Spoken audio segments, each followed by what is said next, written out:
it's the federal government's job to secure the border. Because they weren't doing it, we had to do it. Right. And therefore, the feds should reimburse us. I'm all about it. So we can use that for our schools. We can use it for stuff to help them lower property taxes for disabled veterans. Texas installed another buoy installation today outside of Eagle Pass. The litigation is still ongoing from the previous stretch of buoys, but obviously now we've seen a lot of changes.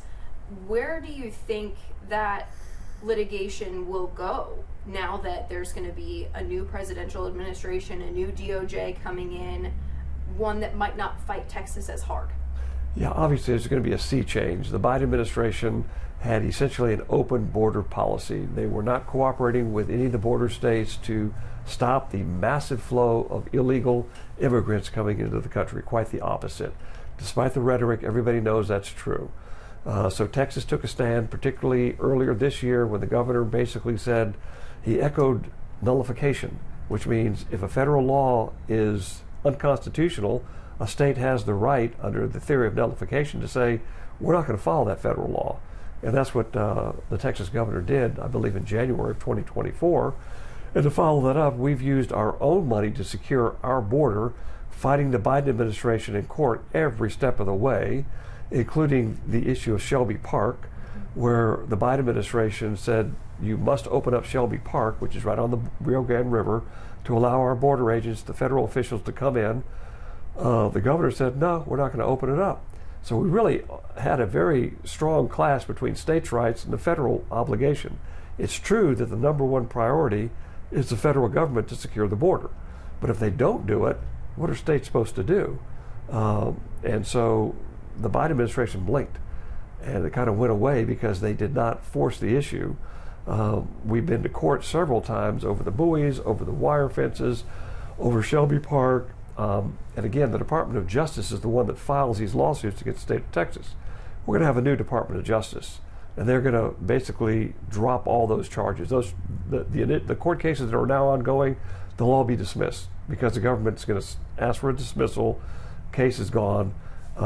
Clearly, the state of Texas is now going to cooperate with the Trump administration because their goal is to actually secure the border with a physical structure, as well as begin a look at all the millions of people that have come in, to prioritize the ones that are the worst of the worst, which are the criminals that have a criminal record, that have been admitted to the country, and deport those individuals.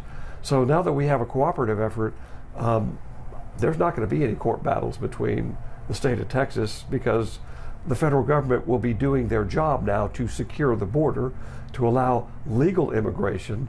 And we're all for legal immigration. We're just against illegal immigration. The state of Texas has offered the federal government, the Trump administration, the new incoming DHS secretary, hey, we're going to give you 120 acres in Starr County. Please set up. So as opposed to keeping the Biden administration at bay so we could do our job to secure the border, we're now saying to the federal government, okay, come back in, you do your job, and that will free us up from pulling our National Guard, our state troopers back, as it should be. The federal government, that's their responsibility, which is now going to save us billions of dollars. With the buoys specifically, I've done an investigative story before. Border Patrol was looking at a buoy system during the previous Trump administration, but obviously then administrations changed. They weren't able to continue that. Do you see this as a potential strategy to be used not just in Texas, but in some of the other border states as well? Yeah, I think President Trump's going to use all the above. We're going to use a physical wall. We're going to use buoys. We're going to use electronic methodologies. We're going to do a Remain in Mexico policy. Remember, President Trump had the Mexican military deployed along the border to stop individuals. So everything we can do to secure the border is the right thing to do, because a nation without a border is not a nation anymore. And so I think that mandate is very clear from the American people. From the state of Texas, President Trump won the state of Texas in a landslide. And he's got a mandate from the people. He won the popular vote. He won a landslide in the Electoral College. You look at all the polls, people support what he wants to do.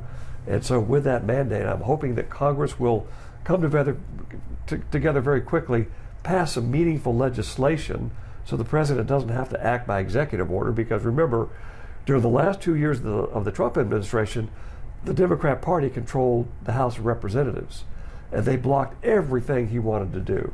So he had to use executive orders to try to do what he could under Article 2 authority, that's the authority for the Commander-in-Chief, as opposed to Article 1 authority, which is the Congress. Now we've got an opportunity for meaningful legislation, not window dressing, but meaningful legislation to talk about lawful immigration, how we're going to allow individuals to come into our country, maybe a work permit, and so we need that. We need it for some time. So hopefully the president will be able to use that mandate to get some legislation, secure the border, so we can go back to business as it should be. So, with this concept of mass deportations in the United States, right now, Mexico is deporting some of the people that are trying to come up through Mexico.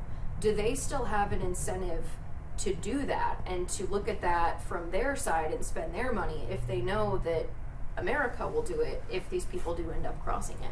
They see other countries around the world, including Mexico, have seen what President Trump can do for the last 4 years for the 4 years he was in office. And they know that he has the ability to use tariffs and other mechanisms to get countries to do what they're supposed to do. So Mexico's not doing this because they're trying to help us out. They're doing it because they know that when President Trump comes into office, they need to have good relationships with the United States of America. They know that the 4 years under Biden is over, that President Trump is deadly serious about securing the border, and if they don't do their job on their side of the border, he will cause them great discomfort economically and cost them a lot of money, hit them in the billfold with tariffs. And so if they want to have a favored trade status agreement with the Trump administration, they're going to do what President Trump wants them to do, what they should be doing.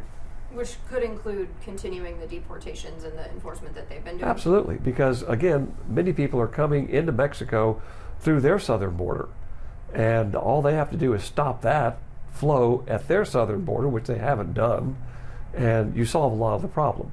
The other issue is a lot of individuals from countries all over the world are flying into Mexico, and so they can do a better job in cutting off the flow at that point. I use the analogy like, this is just common sense. I mean, that's part of the platform of the Republican Party. Common sense. So if your bathtub is overflowing and you come home, what's the first thing you do? You don't get out the mop and start mopping up the floor. You turn off the water. And that's what President Trump wants to do, and he's going to encourage other countries to do the same thing. Not just Mexico, but also Colombia, Peru, Venezuela.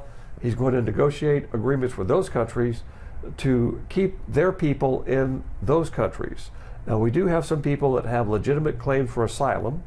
That's a fraction of the individuals that come to this country. Everybody knows that, because the vast majority of people that go to our administrative process and our judges, they're denied their claims for asylum because they don't meet the criteria. They're coming here for a better life. We can all understand that.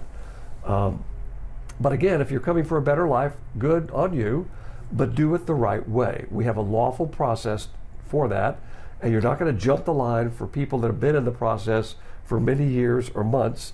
What gives you the right to jump the line and get in front of them? No, you get to your place in line, follow the rule of law. That's all we're trying to do, is follow the rule of law. Perfect. I think that makes sense. In the last few days, we have seen some escalated action in Russia and Ukraine. The United States has signed off on some further measures for Ukraine to attack Russia. What is your take on that situation as it's unfolding now and what it could lead to? Well, first of all, this is a home game for Russia. Now, I'm not making a case that Putin was correct. He was incorrect. He violated international law when he invaded Ukraine a couple years ago. That aside, you're not going to defeat Russia. Unless you're willing to start World War III, you're not going to defeat Russia in a home game. Here's Russia, here's Ukraine. It's right on the border. All the area in eastern Ukraine that the Russians are now occupying, the vast majority of people in those areas want to be with Russia. As Crimea, they wanted to secede from Ukraine and join Russia.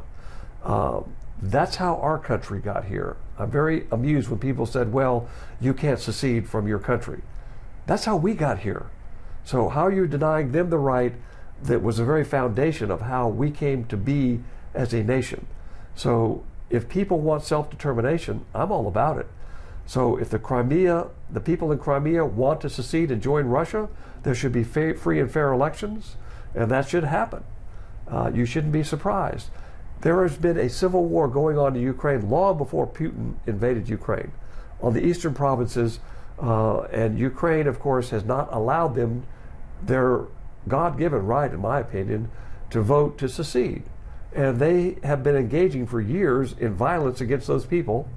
Putin invaded ostensibly to allow that secession, but for other reasons as well, which is illegitimate.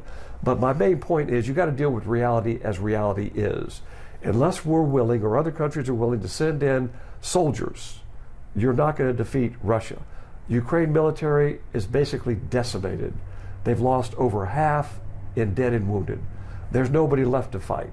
So we can send them billions of dollars in bullets and beans and missiles, but you're not going to win. It's just not going to happen. So let's negotiate a peace settlement that both parties can live with. What's very curious to me is this current Biden administration, oh no, we can't talk about a peace settlement with Russia and Ukraine. Out of the question. Total military victory is all we want. But on the other side of the world with Hamas, a Nazi-like organization that slaughtered over 1,000 innocent Jewish people on October the 7th, oh, we got to negotiate a peace. We can't have total military victory for the Israelis. So where you should advocate for total military victory, which is the Israel-Hamas war, they want a peace settlement. Where you should have a peace settlement in Ukraine-Russia, they don't want a peace settlement. It's exactly the opposite. Wars, when fought, should be fought very quickly so that they're ended very quickly. Urban warfare with the Israeli-Hamas conflict is very bloody. That's just the nature of the beast. You're fighting in urban warfare. You're going to have heavy civilian casualties, particularly when Hamas hides its militants inside of mosques, inside of schools, inside of hospitals. These are known facts. So that war should be concluded very quickly, give the Israelis the assets they need to finish it off and establish peace. You can't negotiate with Hamas. There's no negotiating with an organization. Their negotiating position is, we want to kill all of you. With Russia and Ukraine, we can negotiate a peace. It should be negotiated. There's no reason that a whole generation of children should have missing arms and missing legs as civilians are killed, and it doesn't make any sense. Let's negotiate a settlement there. President Trump, that's his thinking. That's exactly his thinking. We're going to negotiate a peace in Ukraine and Russia, and we're going to give the Israelis the tools to finish this off quickly so we can have peace. I think that's the correct approach, in my opinion. Having been in the military for 20 years, 4 combat operations, I've been there, done that, seen it on the ground. From a tactical level, from a strategic level, it just makes common sense that that's the way nobody wants World War III. And so the Biden administration is very curious. In the last 2 months, they're now escalating the conflict. One has to ask the question, why? Why are you making this more difficult when we all know that this has to be settled in a peaceful manner? It's not the time to escalate.